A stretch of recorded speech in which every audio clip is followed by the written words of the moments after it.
दिले आहेत आणि उत्तर मुंबईमध्ये मोठ्या प्रमाणात स्वागत पण केले आहेत. काय सांगणार?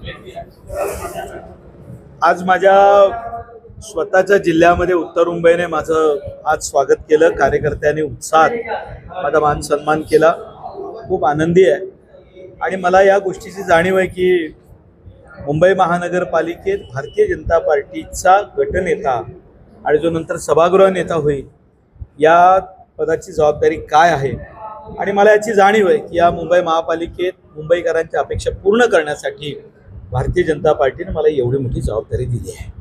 लोकांची खूप अपेक्षा आहे तुमच्याकडून. कशा प्रकारे लोकांना भेटणार आहे, लोकांचे काम करणार आहेत, काय नवीन विजन असणार आहे?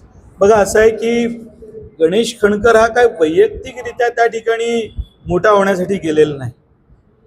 या मुंबई महापालिकेमध्ये जनतेने ज्या अपेक्षेने आम्हाला निवडून दिलंय, या मुंबईकरांच्या रोजच्या जीवनामध्ये त्यांना बदल हवाय म्हणून त्यांनी आम्हाला मतदान केलेलं आहे.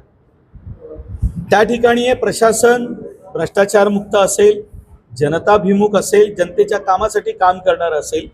आणि शेवटी मी संघटनेचा कार्यकर्ता आहे. मी संघटनेसाठी कायम उपलब्ध असेल. कार्यकर्त्यांच्या समस्या असेल, मुंबईकरांच्या समस्या जे कार्यकर्ते घेऊन येतील त्यांच्यासाठी मी मुंबई महानगरपालिकेमध्ये कायम उपलब्ध असेल. 25 वर्ष ठाकरे सत्तामध्ये होते, आता तुम्ही सत्तेमध्ये येणार आहेत. कशा प्रकारे त्यांना जबाब देणार आहेत, त्यांना उत्तर देणार आहेत?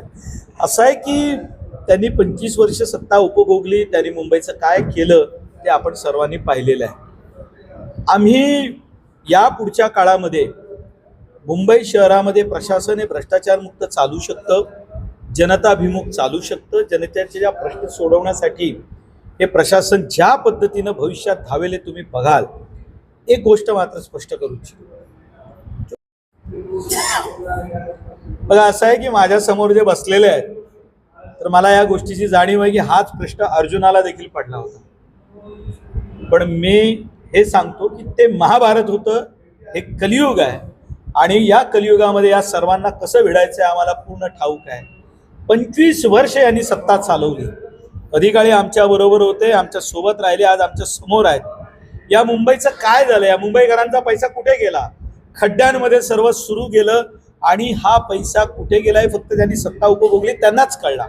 त्यामुळे या सर्वांना उत्तर देणार, यांच्या भ्रष्टाचाराची पोलखोल करणार आणि मुंबई शहराला जे आवश्यक आहे की एक भ्रष्टाचार मुक्त आणि पारदर्शक प्रशासन मिळेल याची आम्ही काळजी घेणार.